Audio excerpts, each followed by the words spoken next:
Weight loss করার জন্য প্রত্যেকেই আমরা জানি যে ফ্যাট কম খেতে হবে।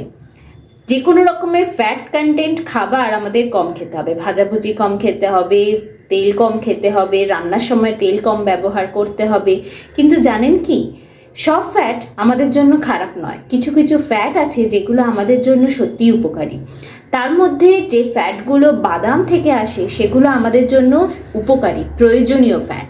ওমেগা 3 ফ্যাটি অ্যাসিড আমরা জানি আমাদের স্বাস্থ্যের জন্য খুবই ভালো, আমাদের হার্টের জন্যও খুব ভালো, যেগুলো মেনলি আসে বাদাম থেকে বা মাছের তেল থেকে। তবে আমাদের কাছে সহজলভ্য হলো বাদাম।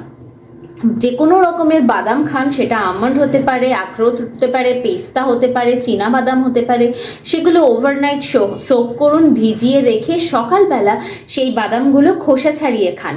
বাদামের ফ্যাট আমাদের স্কিনের জন্যও ভালো, হেয়ারের জন্য ভালো, আর আমাদের মাসেলের জন্য তো খুবই ভালো। অনেক সময়ই হয় আমরা রোগা হতে গিয়ে এতটাই রোগা হয়ে যাই যে ভীষণ শুকনো লাগে। সেই শুকনো ভাবটাকে দূর করতে যেটা সাহায্য করে সেটাই হলো বাদাম। বাদামে ভিটামিন ই থাকে, যেটা আমাদের মাসেলগুলোকে ভালো রাখে, মাসেলগুলোকে টান টান রাখে, সুন্দর রাখে।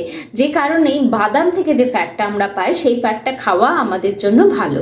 সব ফ্যাট খারাপ নয়, কিছু কিছু ফ্যাট আমাদের জন্য ভালো হতে পারে।